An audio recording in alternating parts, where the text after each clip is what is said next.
Thank you for tuning in to the Yoga for Balance podcast. I'm your host, Heather Jurdy.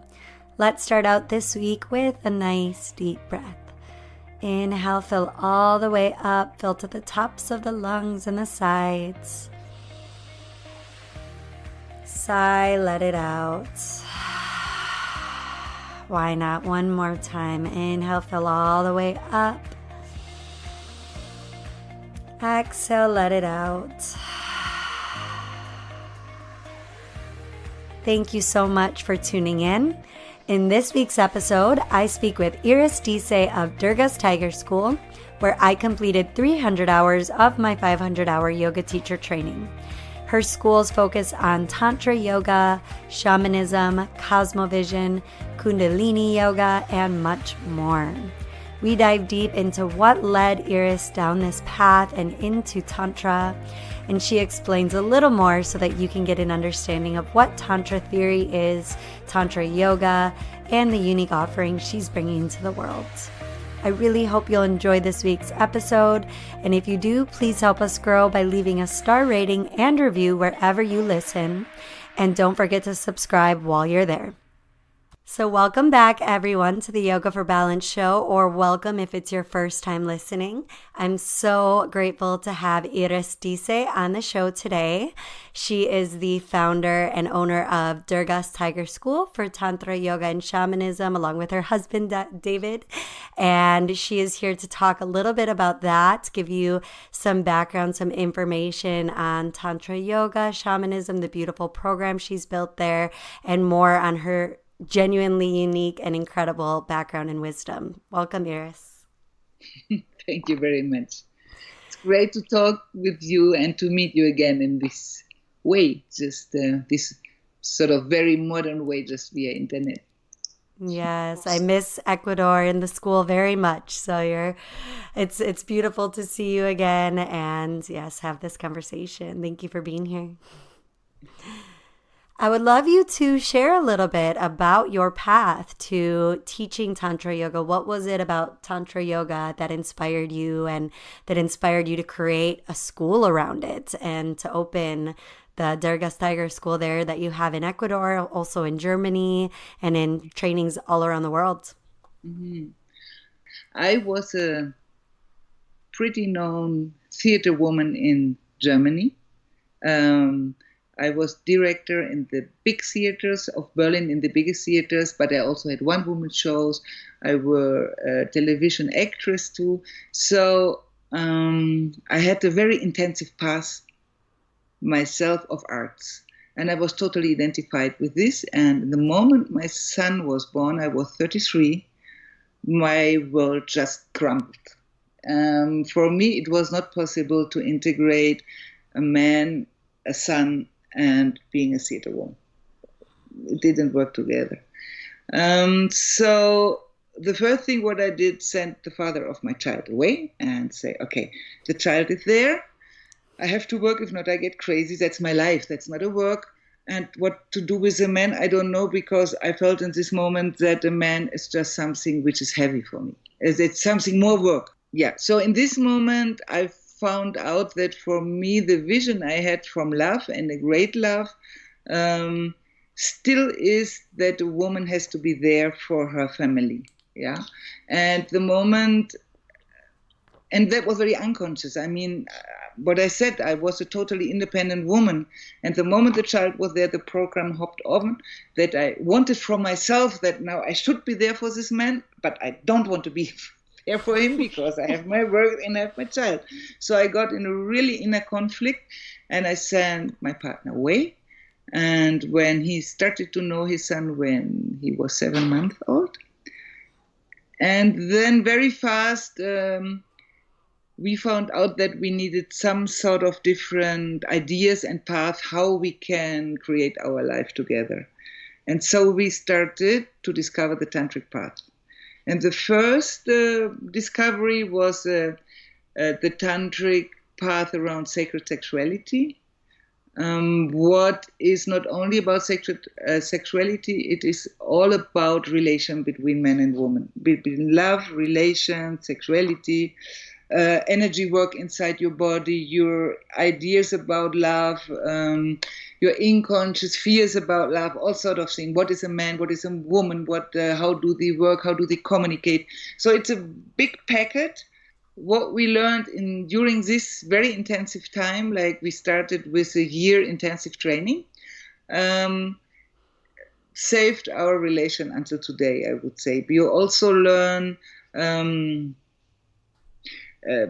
to free yourself from the myth of spontaneity, that you can really have rituals, you can plan your intimate encounters, things which in a professional life are totally important, because today we always think our whole life is planned. Now every girlfriend I meet, the work, having holidays, I don't know, I plan all my life, only sexuality should be spontaneous and love too. And usually then there's just no time over, because I mean we are a sort of a city life usually is stressed, and the time is rare, just the free time where things can develop with your partner and then both at the same time. And if you have kids, even worse. So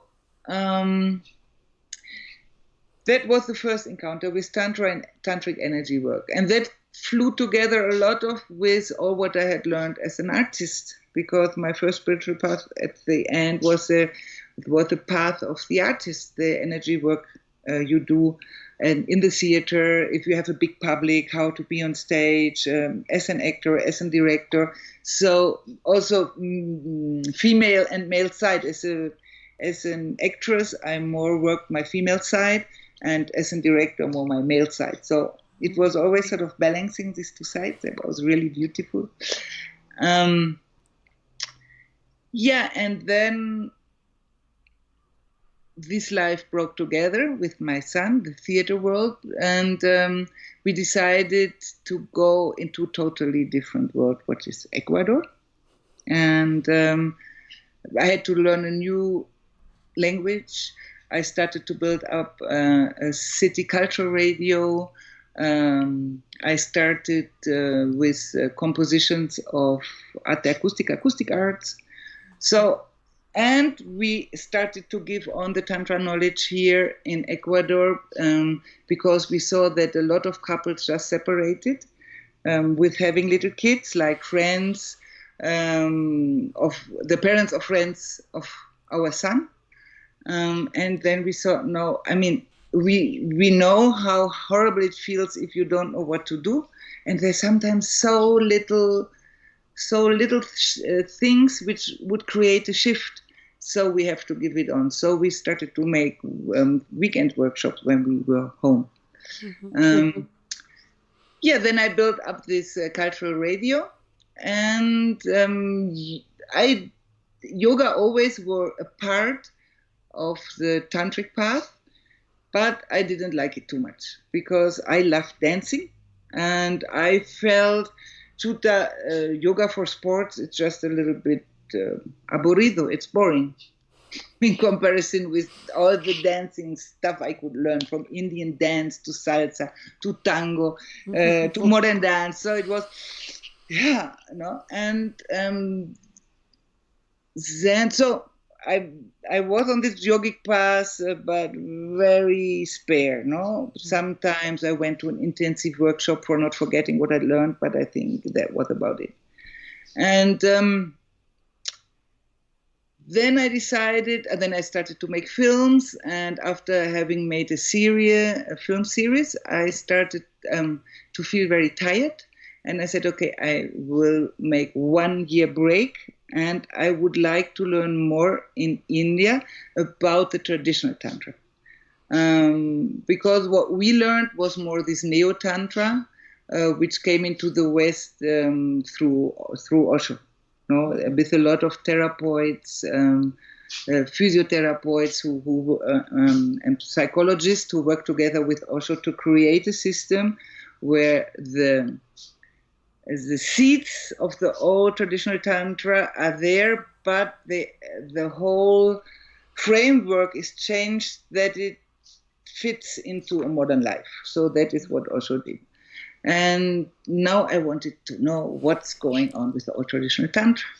So I went to an ashram where in the website they promised that that is what they would teach, and was very appointed that it was just Kaula Tantra Yoga.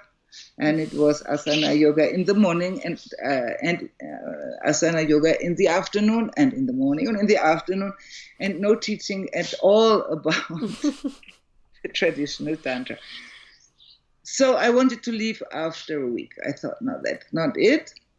And stayed a week more because it was directly at the beach. So I thought it's beautiful.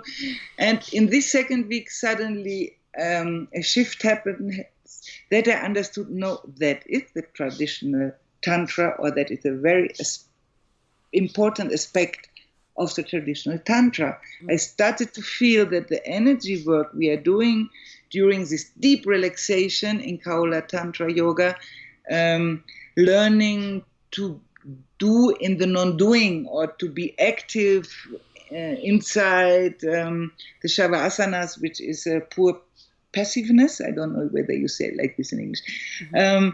Hey, that is a knowledge you also need for sacred lovemaking. I mean, that is what it is, to be more conscious about your body, every cell in your body, the flow of energy in your body, deep relaxation, breath work. All this opens my body up, and it makes that it becomes a container for ecstasy. And for ecstasy, I don't even need a partner. And that is super important, because the tantric path is a spiritual path, and that means you don't need a partner for it. It's nice to have a partner for it. It's nice to translate the knowledge you are getting about your own body, your own energy flow, and share it with a partner. But the best lover cannot help you if you don't know how to keep inside of your body ecstasy. If you don't know how it works, how your energy works, then maybe you can have a highlight, a flash. What sometimes happens, you fall in love and both are in the energy, and spontaneously you create this energy flow, and it's totally beautiful. But usually if you ask couples after 2 or 3 years, they don't know anymore how to go there. They just say, okay, with the time, making love gets a little bit more low. That's normal. And I can tell you, it is not normal at all. It is just that we don't know how to create this ecstatic body ourselves. And the Kaula Tantra Yoga was the puzzle part which was lacking in all what I had learned in arts, in shamanism, in the neo-tantra, no? Yes, so I stayed 5 months, and I make Kaula Tantra Yoga in the morning, and Kaula Tantra in the evening, Kaula Tantra in the evening. So really staying, because I started to understand it's a very deep meditation. Mm-hmm. And coming from theater, like from European theater, I was accustomed that I create out of a sort of chaos. You create your role, you create a theater play, even if you have a fixed play, but your interpretation is very unique. It's you are working with it. And I really understood with the Kaula Tantra Yoga the Asian way, where they say the form is given. It is an old form, and there's nothing you can do better. This form is there. But now your work is to get free inside this form, to feel it, to dive into it, to allow your body to open up in this form, to understand it, to breathe it, to meditate it. And I can really tell, after years of teaching and having my own practice of Kaula Tantra Yoga, it is getting deeper and deeper. And it's not boring, and we are always doing the same series. It's totally magic. It's really meditation, deep meditation in a flow between doing and not doing, or the doing in the non-doing. It is really very fascinating. And here in the school, I always say, if you just feel it one time, then it's enough. In 4 weeks, because 4 weeks is not a lot of time.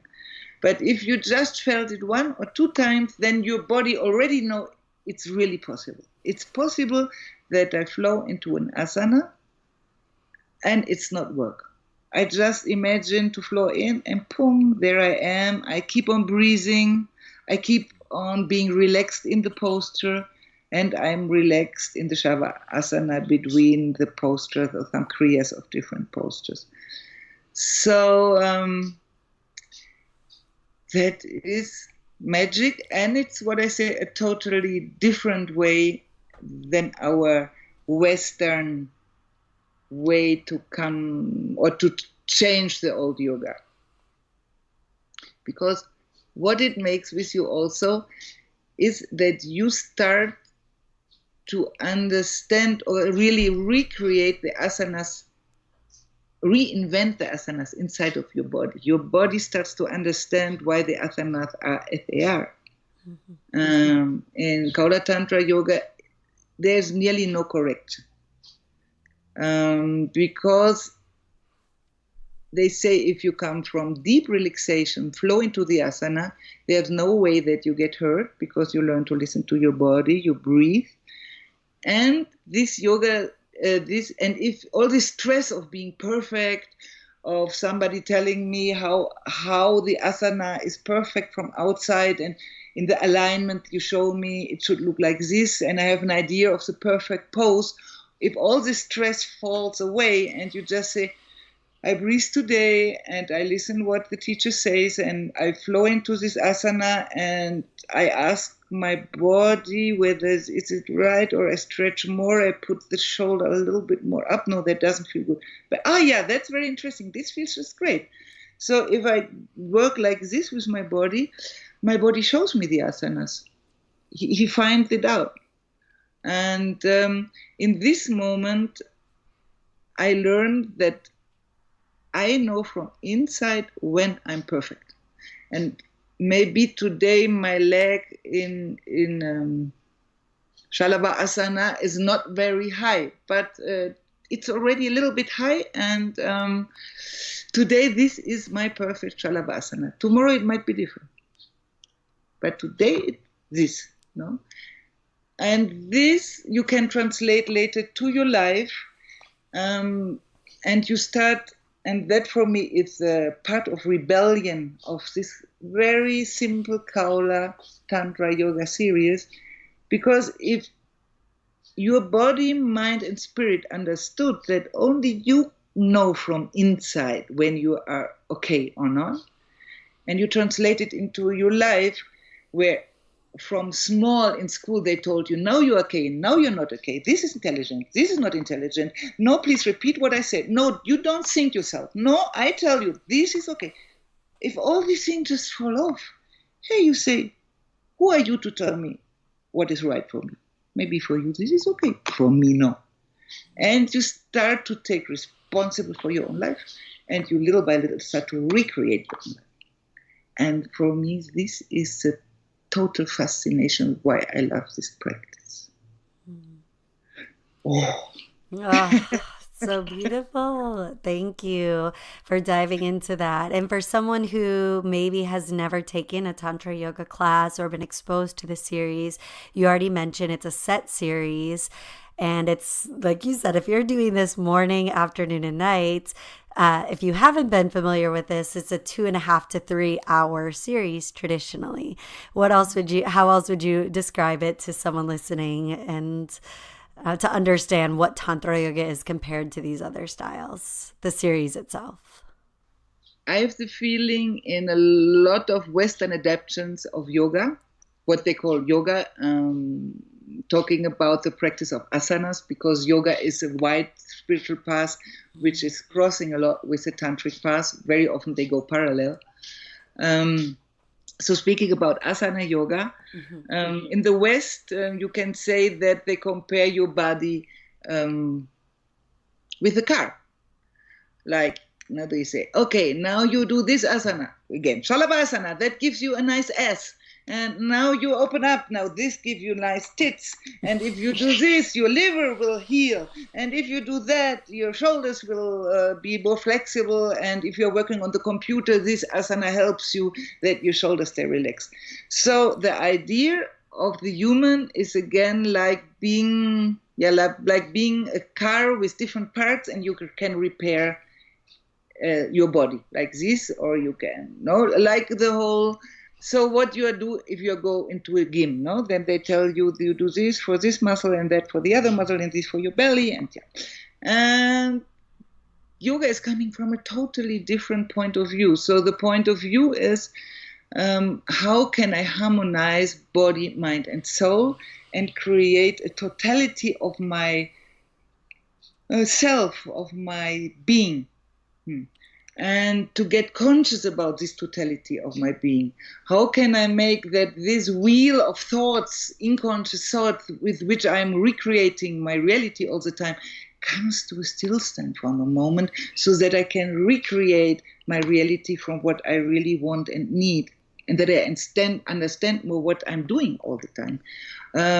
How can I feel that the essence of my being is Satchit Ananda, so it is bliss, and it is consciousness and soul. So that is what yoga wants to develop and show you. And they say that your body gets very healthy during this process. That is just a side effect. So the main effect is not the asana who help to get a stronger body. No, you create a holistic self, and this creates a healthy body. So it's a totally different aspect. So the Asians are totally against alignment and all these things, because they say, no, again, it is I show you from outside how you should be. And so you will never get into contact with your own center. And it is very meditative, and that also helps to come into your center. So it's a long meditation, you could say. It's a 2.5 or 3 hour meditation. And what we show here also at the end of a training, that you can cut it down to 1.5 hour if you are in the city and you have to give your trainings and people don't take so long time. But it shouldn't be less than 1.5 hour, that you really enter this trance. And what our students say, what is also a very beautiful name, they say it's trance yoga. You really enter trance. You get really deep. You fall deep inside yourself. Another interesting thing is that yogis or yoginis coming from the sport yoga, at the beginning say, oh, but that's all, it's easy. No? And the next day they come and say, oh, but I have sore muscles. How can this be? And that can be that you really relaxing so deeply and now flowing into the asana, you are using totally different muscles, as if you just go, and the next one, and hop and tuck and pong. So this is interesting. And you learn about your energy flow very, very much. How is the energy moving inside your body? You feel the chakras. You feel your inner organs. You feel your sexual organs from inside. You really can connect with them. And that is very beautiful. Nobody has to tell you. And if once you feel it, that's what I say, you suddenly know, yes, it's possible.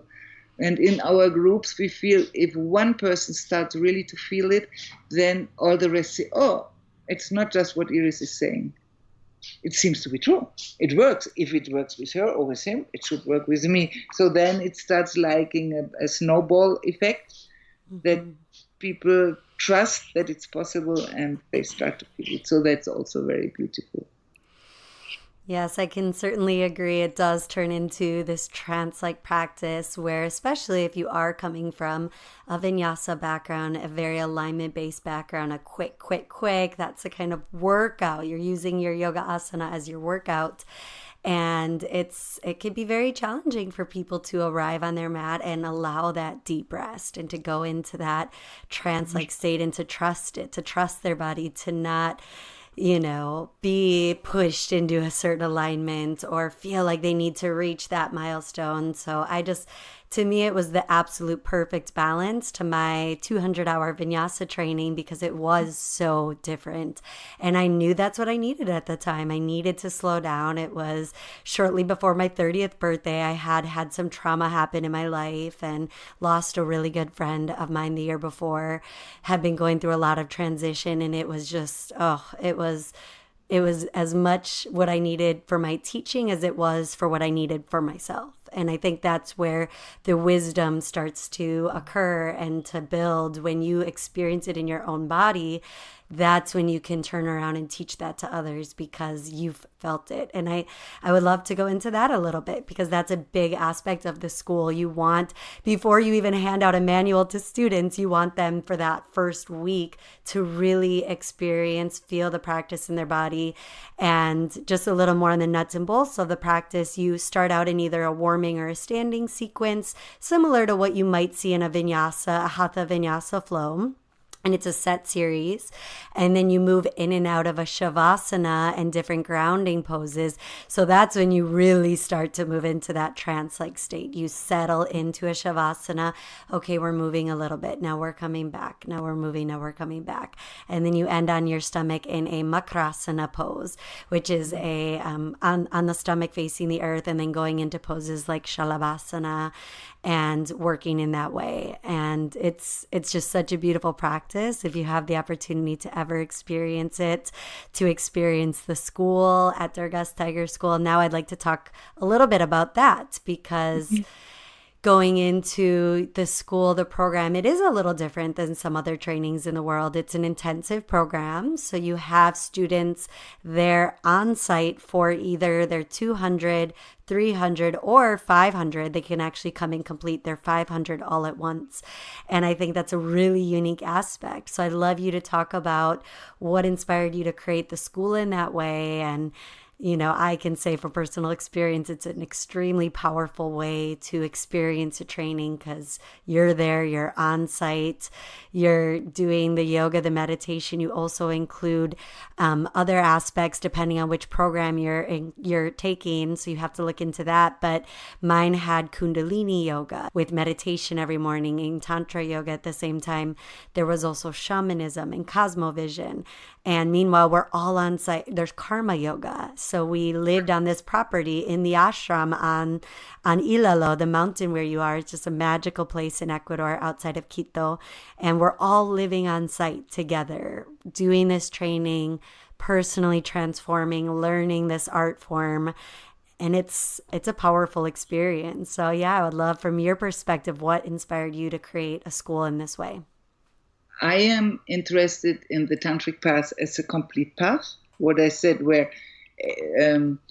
and there are 64 Tantric arts, what every person should touch minimum in his or her life to become a complete being. And that is creating a ritual space. It's debating, writing poetry, singing, dancing, fighting sport. It's really a lot of different things what you should learn. And one of the 64 arts is sexuality. So it is very beautiful to see sexuality as an art. That's a totally different way to feel and see. And as I'm coming from art, that was always a spiritual path which I felt is very close to me. A way to teach, you don't have to tell the person nothing, no theory at all. At the beginning, what you need is frames in which you can experience yourself. So the training is made with very good teachers about different aspects who are creating frames where you can start to experience different aspects of yourself. And out of this experience, so we don't talk about chakras if we didn't dance the chakras before, sing the chakras before, have the yoga with the chakras, and then comes a theory. Okay, now let's look, what did you experience? And on this base, because you experience, that is your knowledge, you can start to compare it with the general theory. And you don't have to believe what a book says. You can say, oh, that's interesting what they say, but I felt it different. Okay, you could see it like this or like that too. And I always say what you feel, your experience is right for you. And it can always change, like it's work on energy. Maybe you see the color of the second chakra, not orange, you see it green. Okay, so for you today, this chakra is green.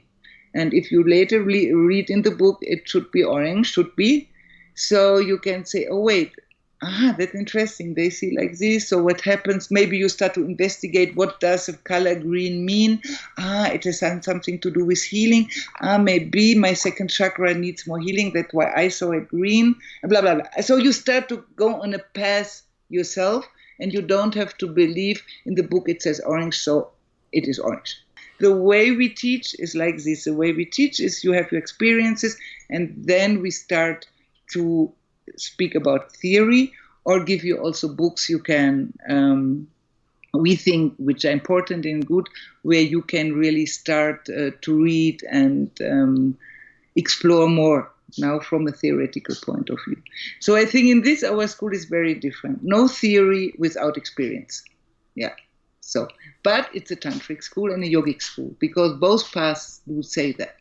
First is always your experience, and from there you go into theory. I think this is one thing which is special. Yeah, and the next thing that I share, knowledge, what gives you personal power. Like if you make the monodialogues, that's the way of communicate with people you are intimate with. Can be your partner, your child, your parents, your best friends. It's a way to really communicate from your center, and the other only listens, and then the other communicates and you listen. It seems very, very easy if you hear it. But in the moment you do it with these very basic rules, accepting them, something opens up inside you what you never thought before that it could happen together with another person so easily. There's cord-cutting rituals. Oh, how can I get my energy back, which I lose in encounter with other persons, and give them their energy back, because the shamanic and tantric teachings say the energy of somebody else is not your life energy. You don't need it. Your ego needs it, maybe. If you feel better, but it doesn't help you in your life. So there are rituals that you get your energy back of an intensive encounter, and you give your partner their energy back. So it doesn't mean that now the relation ended. It just means that you are yourself again, and the partner is himself, and you can meet again and mingle again, like that you mingle energy that is human, that we do with every intensive encounter. So a lot of little knowledge things which help you to live your life better. Breathing work, mantra singing, power songs, sweat lodge, applied tantric wisdom, heyoke, shamanic clown, kundalini, what you said already, kundalini yoga, psychology of chakras, Durga's tiger dance, where you work with voice and with dance. So all this helps you to create a very intensive energy field, which is what I say, very deep and very light at the same time. So the next thing is where we really have a focus is the group work. The group who are living together in this month or 9 weeks, if you stay 500 hours, what we learn is to serve the group energy in a way that our heart opens. That means that not a romantical heart opening, it's an energetical process. If your energy is traveling through your body from first, second, third to your heart chakra, then love is a power. It is not a romantical feeling. And if this opens in a group, then you can learn that I can stay totally inside myself, and I can be with others without hiding. So even if I'm very angry one day and say everybody today is dancing on my nerves, I don't want to see them, I can go and have a little paper. Today I will bite, don't come close. So everybody will love and understand, okay, this person today will leave alone. And you're still part of the group. It's just, again, about communication. What we feel now, that this is a Shakti school. The way we work the energy is this playful, creative energy of Shakti. The Shiva, the conscious energy, is always there. There is no Shakti without Shiva, and no Shiva without Shakti, like their duality which form one. What we saw is that the most yoga schools or yoga teacher trainings are more on the Shiva way. If you don't mind, I'd love you to chat a little bit about the shamanism aspect. I think it's unique that it's there in Ecuador. There's not all places that you'd be able to include that aspect. So how would you describe shamanism to someone completely unfamiliar and just curious about that as a practice? So I think one thing which is totally important, that shamanism in the Tantric path is part of the Tantric path. Like Tantra is so old, it's 1,000, 5,000, 6,000 before Christ. It is one of the oldest still known spiritual paths of the world. And there is a lot of Tantric knowledge. So what does it mean, Tantric knowledge? It means that I acknowledge that I'm a soul inside of a material body. So I'm not a body with a soul inside. It's vice versa. Mm-hmm. But being in a material body, this body forms part of the world I'm living in. So the earth is also a living organism, and I have to honor it because that is like my mother that is holding me, and my body has the same element that Mother Earth. And Mother Earth gives me food, gives me shelter, holds me. Yeah, so no life would be here without me, my body being on Mother Earth and being part of it. The next thing is then that I can learn from the plants, from the animals, from the air, from the wind, from the fire, that all these elements help me to get conscious about my soul, to remember that I'm a soul in a material body on a journey exploring duality, because the world we are living in is a dual world. But from the shamanic point of view, and the same from the tantric point of view, it is not bad and evil like from the Christian point of view. The world is holy because the Great Spirit, God, the big mystery is so powerful that there wouldn't exist anything what Spirit does not want. So all what is existing in the world is holy because it is created through and by Spirit. And the next thing of the shamanic worldview is also that we are still in creation. Creation never finished after 7 days. Creation is every day. So it's around me and it's inside me. I am creating and recreating myself all the time, which is a very big chance. Next thing is that the shamanic rituals are very down to earth because of this. So if I start my yoga teacher trainings with a sweat lodge where symbolically you crawl into the belly of Mother Earth, and outside is a big fire heating stones, and the hot stones are brought into this sweat lodge, which is like a little hut where you are sitting in, maybe naked or with a little piece of cloth around you. So you sit there, it's dark, the stones are glowing, and they get some essences on it so that they have nice smells. At the same time, you greet every stone as a grandmother or grandfather.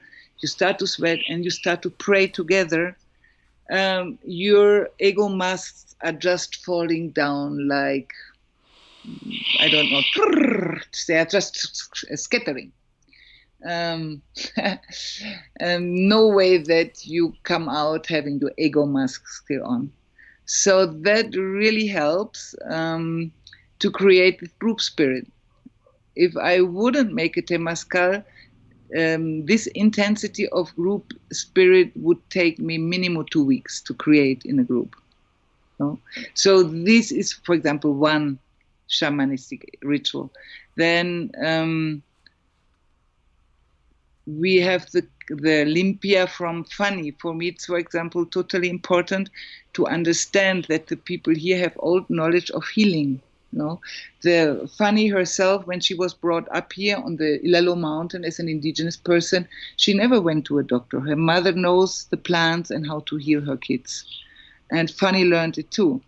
So for me, it's very important that somebody comes here and can see, hey, it seems there is a simple cleaning woman. And the next moment she takes me to her plant garden, medicine plant garden, and she knows every pinch of plant. And she can tell me what it is for, how you prepare it, how it works. And then she can make me a limpia only with plants and tobacco, which is also plant, with humo, smoke. And if I felt bad or sick, really the next day I'm feeling much better, or I'm healed about a lot of things. No, so so it can be that there's a lot of wisdom in a very simple person who is not having a big ego showing off, and suddenly this change of seeing the cleaning woman makes me happy every time. The first 3 days, it's funny, she is cleaning the rooms. And then after a week, hi, Fanny, can you help me? Look, I'm aching here and I don't know what to do. Look, I'm having fever. What can I do? My stomach is hurting. And Fanny is coming with her plants and curing everything. That is really a beautiful shift of consciousness for me, which is totally important, and it's part of the school. What more rituals do we have? Then we have a lot of connection work with the mountain, like it's a volcano. It's not active, but it has not a channel of fire, chimney of fire, but it has a lake on fire under it still. So the fire energy, fire, earth, wind, water is very strong here on this place. We have shamanic rituals which connect you with the space. Another shamanic rituals connect you with your power animal, for example, or you go with a ghost canoe in the underworld and get parts of maybe when you were traumatized as a child or something, parts of your soul which left you and are still in the underworld. You just get them back, and a lot of this sort of shamanic work. And what we also offer is one inner training, a ritual with medicine power plants. That can be ayahuasca or can be San Pedro. It's both legal here in Ecuador if you do it with shamans in the spiritual way. And this, in the choreography of the whole training, it is more or less in the middle, to give you a little push, a little opening, a stronger opening of the door, because the plants show you where to put your focus in a very good way. That is something you don't have to do. It is an extra what we organize for the people who want it. At the beginning, it was not part of the training, but then we felt that so many young people are coming to experience the power plant. They just did it on the weekends or something, came back. So it was a very chaotic energy. Sometimes we didn't at the beginning know where it came from. And then we decided, okay, we organize it with shamans we really trust. And you can go or you don't go. It's both totally okay. But it's only one time during the training, and you cannot take during this training power plants with another shaman or something. Nothing. So it is one special moment in the choreography where we can work with it, and the rest you can do after the training. You can do, because the energy we build up without any, also no alcohol, no marijuana, really no power plants or drugs at all, because what we learned during this training is just how I move my own energy, and I don't need any help from drugs or plants. So So one time you have the possibility to go in. Usually it is the second week is a week where you meet your crisis, your resistance, and when you get out of it, this can be a real door opener to take a power plant to guide you. So after the second week, usually you get out of this, and then it is nice to have this vision space to connect with. But again, I insist, it's nothing where we say you should do that. Not at all. You can do it, but it's also totally okay if you don't do it. It is a shamanic way of healing, of opening up your consciousness. Yes. Thank you. Thank you for explaining that a bit. I'm sure people listening have heard of some of these medicines showing up, and I think how you include it in the spiritual ceremonial way, working with those true shamans, I firsthand was able to experience the healing magic and the cleansing practice with Vanny and her talents, and it's just something you have to experience to really understand and to feel. So there's a reason that it's, I think, coming to the surface in that this resurgence of revisiting plants and healing ourselves is coming up to the surface. So your school is a beautiful place that offers that. Thank you. Thank you so much for your time. Thank you for everything that you're doing, bringing people from all over the world to these trainings to share the knowledge with them, including myself. I'm forever grateful and so happy that I made that choice to do my 300-hour training there at the school. So finally, is there something, if people listening could try one thing today, a 10-minute tip, anything at home, is there one thing you'd suggest trying right away? Mm-hmm.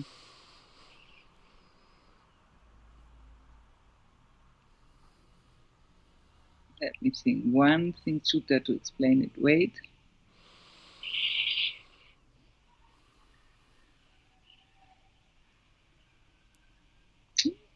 This one little thing. Okay. Just one little shift that could make a big shift eventually. Who knows? What I would suggest really, for 10 minutes every day you dance. That would be the one little thing where I really think that would change a lot in your energy field. And do it just if you think, today, no, I'm very tired. Put your dance music where, that is my dance music for every day, just to move my energy, and look at the beginning. How does my body feel? Breathe deeply into your belly. Ground, how do I feel? And then dance 10 minutes, and again, close your eyes, feel your feet on the ground, breathe profoundly in a way that your belly is moving, and look inside and say, okay, how do I feel now after moving my prana, my air in the body? So that would be one little thing which can change a lot in my energy.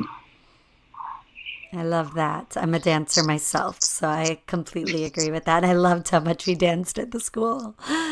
It was wonderful. And yeah, one quick way, we'd start the yoga class. So before the class, you'd put on a great song that just was a fun song to dance and move the body to. And I think at first, if you haven't been introduced to that, it might make you feel uncomfortable if you aren't a dancer. But then once you really let yourself go, or if you're like us and you love to dance, that's a great way to squeeze it into your routine. Mm-hmm. And finally, the last question in honor of the Yoga for Balance podcast show title, how do you find balance? What does that look like to you? Balance for me is that I can be active and relax at the same time. To find this harmony, for me, creates balance. Beautiful. Thank you so much, Iris. It was really a pleasure having you on. And if people want to find you, see what you're up to, where should they look? Is www.durgas-tiger-school.com. Durga, like the goddess, durgas-tiger-school.com. Quito. And I think even if you put Durga's Tiger School Quito, you find it. Perfect. And I'll be sure to link that up in the show notes as well. So thank you so much for taking the time to be here today. It was really my honor and pleasure to catch up with you. And it was so great to talk to you. Thank you at home for listening, and I hope you enjoyed this week's episode of the Yoga for Balance podcast with Iris Disse of Durga's Tiger School. And thank you again, Iris, for taking the time to be on the show.